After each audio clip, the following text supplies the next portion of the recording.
right. Hello, good morning, good morning, good morning. Good morning. It's going to be a real good day today. Hey, good morning, Sunshine Ellis. Everybody's coming in real quick today. That's great. We can jump right into our lesson in just a moment. Not sure if you saw, but yesterday I tried to post a video, just a little Moses clip. Hello, good morning, Trees. Good morning, Compassion. Marlon, good to hear from you, buddy. Came up real quick. I think that was Hannibal. Good morning. Good morning. God, thank you guys so much for the shares. Appreciate you sharing with those who follow you. Great. I'm glad you got to see the video. Hello, Sister Stacy. Good morning. Yes, Daz was good. He's always good. I'm proud of him. I'm proud of him. Glad to be my dad's son. Good morning. Good morning. No, Aunt Val, Cousin Val, Aunt Cousin Val, we are not going to let up. Hey, Sister Lolita, growing up. I see you. Good morning. One of Franklin, Virginia's best hairstylists. Glad to have you on. Hey, listen, let's kind of jump right into it today. Don't want to hold you long. I know many of you have already been on some scopes today. We're still on an All Aboard series, and we're looking at Moses. And remember, Moses in this ark. Hello, Sister Sharp. Moses is in this ark that his mother has just put him in. And what we're really looking at is how to really make the most of our relationships. Hello, Sister Ronnie. Lost connection. Sunshine, you back? Can you hear me? Does everybody else lose connection too? Is it just... Hello. You can hear. Okay. All right. And so... where was I? Moses. I'm sorry, Moses. Hey, mommy. And so Moses has been put in this ark. And remember, yesterday's lesson was we all need someone who's not impressed with us, who can help us get to our next place, who's willing to drop us off, hide us, and walk away, believing God's going to use other people to really maneuver where we're going to our next move. Today, we want to look at this daughter of Pharaoh. Remember, there are 5 different groups of people that are near Moses, near his ark, when he's hidden in the reeds.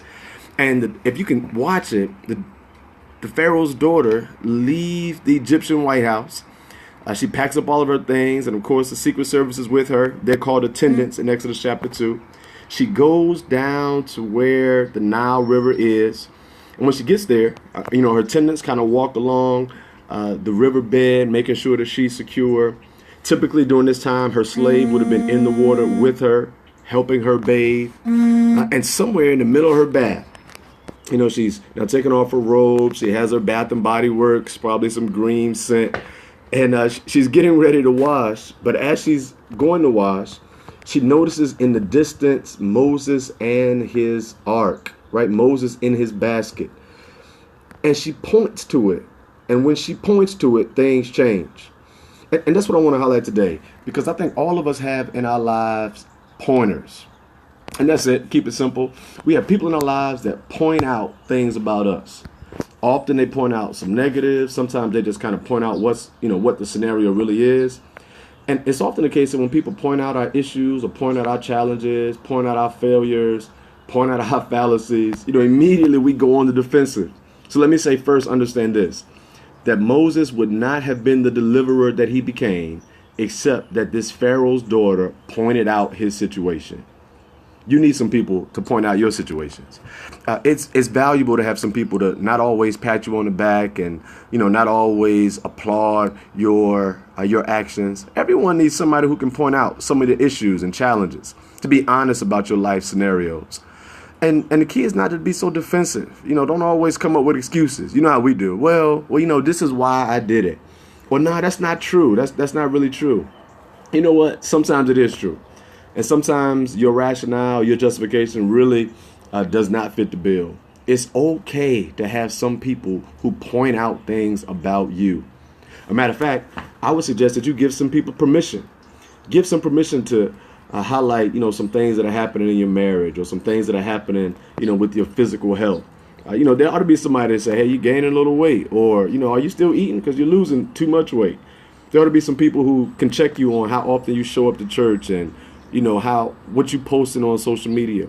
There should be someone like the Pharaoh's daughter who points you in the right direction. So don't be so defensive, one.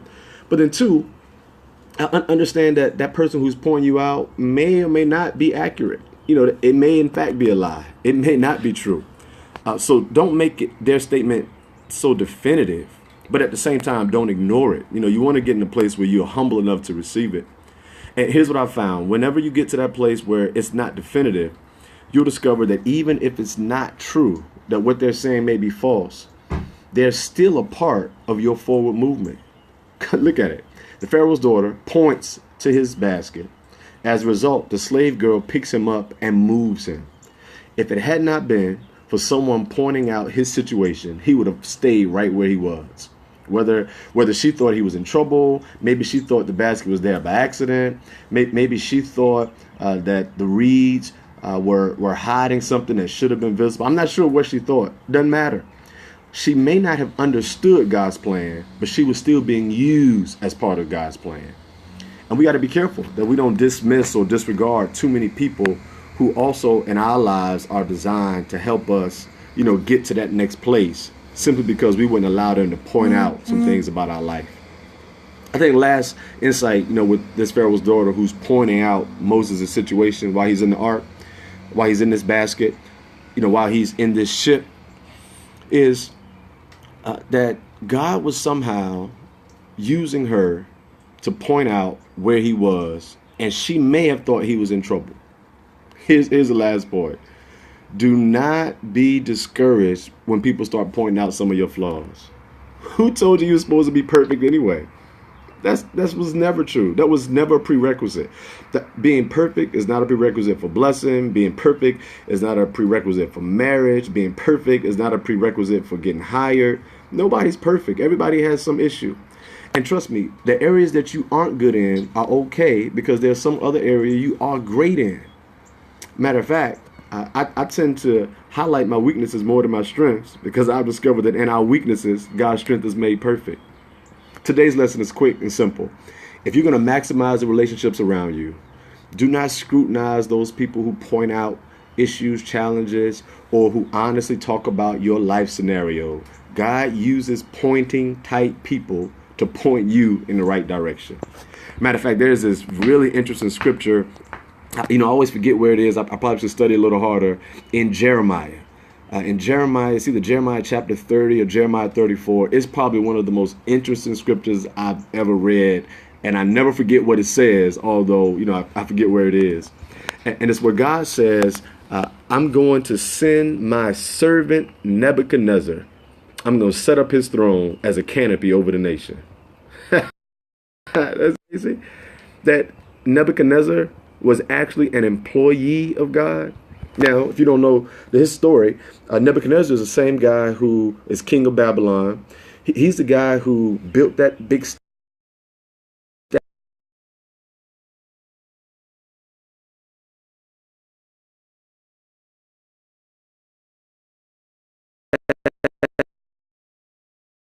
statue of three guys who love God. They don't bow. Hananiah, Mishael, and Azariah, often known as Shadrach, Meshach, and Abednego. Nebuchadnezzar sets up the statue, plays the music, says bow. They don't. He then brings them into his private suite and says, look, I don't want to hurt you guys. You don't really understand why I'm here. You think I'm pointing this out, for your demise, but I'm really undercover. Now, that's my version of the same scripture. He says, so he tells them, bow down. And again, they do not bow down. As a matter of fact, they don't scrutinize them. They don't talk about him. They simply say, we trust God too much. And even if he doesn't deliver us, we know he's able. That same Nebuchadnezzar tosses these three boys into a fire, turns the heat up 7 times. And you know the story. They come out without being burned. Here's the key. Nebuchadnezzar was actually God's servant. Look it up. Jeremiah. I didn't make it up. It got me too. But I think it highlights the point that God sometimes sends pointers to put us and position us in perilous situations, or highlight some of the challenges that we face, simply to promote us or propel us into where we're going to go. Moses is in this ship, this relationship with 5 different sets of people. One of those sets of people is a pointer. Today, congratulate your pointer. Send a text message to some of your so-called haters. Or maybe they're friends who really are trying to help, but You thought that they were trying to harm you, so you walked away or shut them out. Come on, y'all been friends a long time. Why would they try to hate on you now? They really may have been the Pharaoh's daughter sent down from the White House to point you in the right direction. You guys have a blessed day. So glad that you tuned in. Again, I pray that today God points you in the right direction, even if he has to do it by pointing out the realness, the authenticity of where you are. Be blessed.